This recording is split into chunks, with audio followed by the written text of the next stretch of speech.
Hey, welcome back to GB Guns. Back from the range after taking this nice compact size 1911 from Rock Island out for our standard. Of course, what's for dinner is a little short on these just because there's really not as much variety in loads out there. And, well, quite honestly, I don't own that many different types of rounds. Going to start wiping this guy down. These full-length guide rods certainly don't make disassembly and field stripping very easy. You can see, though, that that strange finish that was in the tabletop video was indeed not the finish. It was just the preservative that had been on the gun for shipping purposes, and then once that got wiped off and this gun got some heat in it, everything came out nice and clean. Anyways, let's get the footage in so you can take a look at this.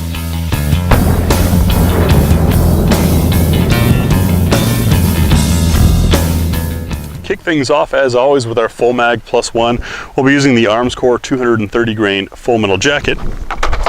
Got a 7-round magazine.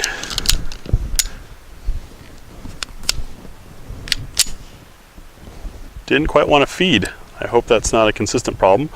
Kick the safety on to top off our magazine, so we're now at a full 8 rounds. And this will be a little bit slower shooting just because I'm going to shoot at an actual target this time. See how the gun does.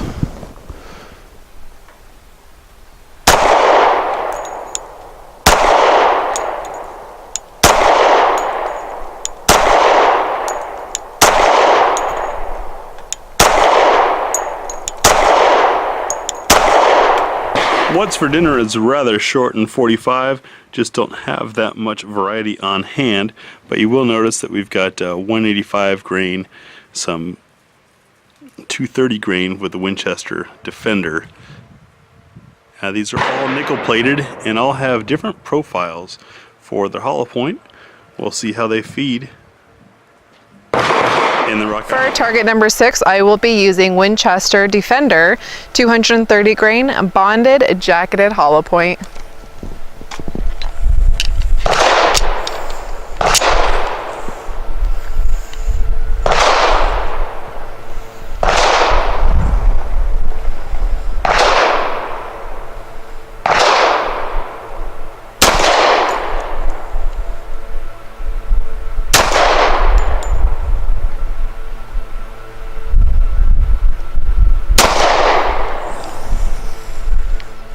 For target number 7, I'll be using SIG V Crown hollow point 185 grain.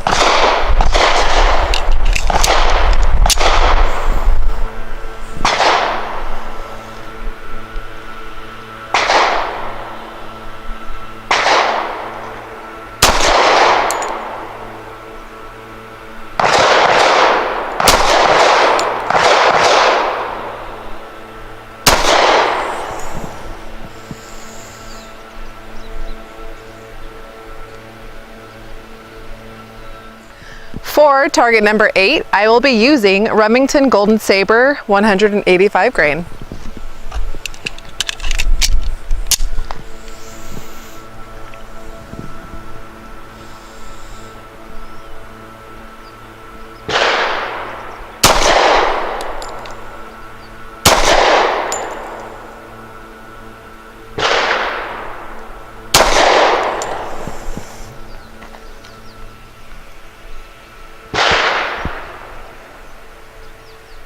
For target number 9, I will be using Hornady Critical Defense 185 grain.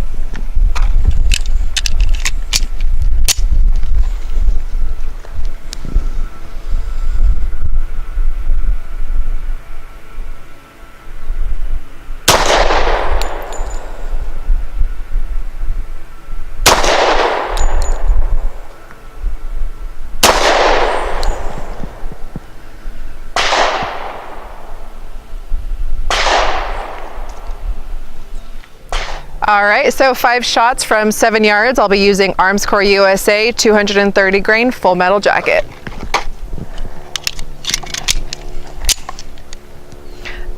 Alright, right square.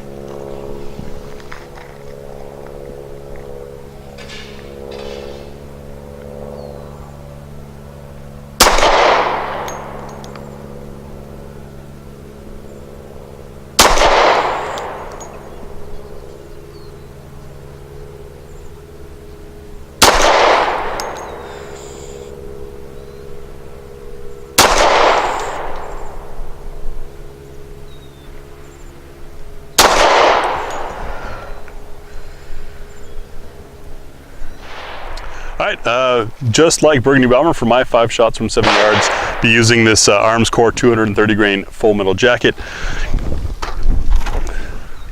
at the left square on our target. Let's see how this little guy does. More like how I shoot.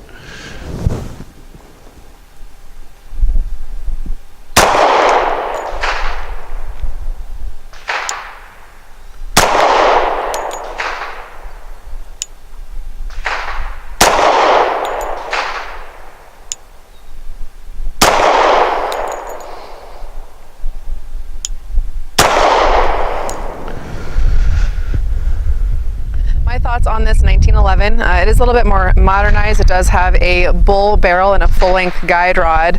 The G10 grips are a little aggressive, but the great thing about 1911 is that they're easy to change out if you want something a little bit smoother and less aggressive. The controls on this gun, you have to be quite intentional about using them. They're pretty small and classic. I'll show you right here. So when doing the slide release, I do really have to push with the tip of my finger, and then for the safety, pretty small lever, so you have to be quite intentional about putting that on. It's not as easy with the joint of your finger.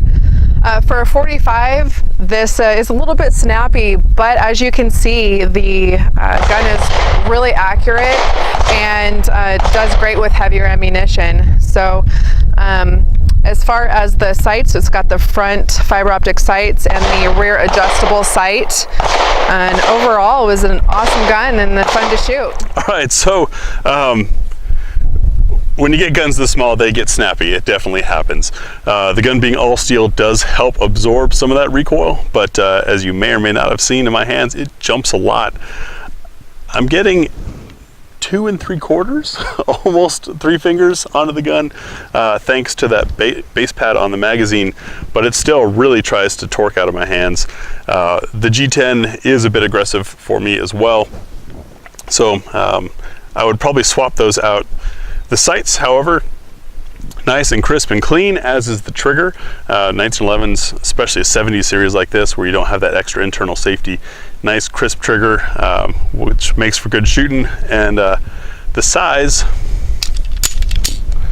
is certainly concealable, considering that that's the length that you're trying to hide. For comparison, this is my daily carry, and you can see that it's actually bigger than this little 1911. So if you're looking for a 1911 that is carryable, I'd say this makes for a great option. Hope you like what you saw there. Definitely an accurate gun. Both Burgundy Bomber and I thought these G10 grips were maybe a bit on the aggressive side. I've shot a few different guns with G10 grips on them, and sometimes they feel sharp, sometimes they don't. I think it just depends on the cut. The gun is snappy, being so small, but it's still manageable, and accuracy, like I said, is pretty hard to deny. We did have one hiccup there, loading on a full mag. I think the gun was maybe getting dirty at that point, or it was a magazine issue. Either way, magazines are fixable. You just change them out. Maybe, I don't know, find another brand that you prefer. Everyone's got their favorite 1911 mags, so I'm not too worried about that. Was very impressed with this. And something I didn't mention, the tabletop, but yeah, that's a fiber optic sight, but it's not overly bright. Some of them, for me, I can lose the target or have difficulty finding that clean, sharp edge if it's like a really bright color fiber optic in a sunny day. So I prefer that they not be super bright, and that kind of matted orange or muted orange, if you will, is pretty good for popping out, but not being blindingly distracting. But that's just a personal preference. I'm sure everyone else has their opinions. Let me know what your thoughts were on this gun, if it's how you expected it to perform, and what your experience has been with Rock Island. Thanks for watching.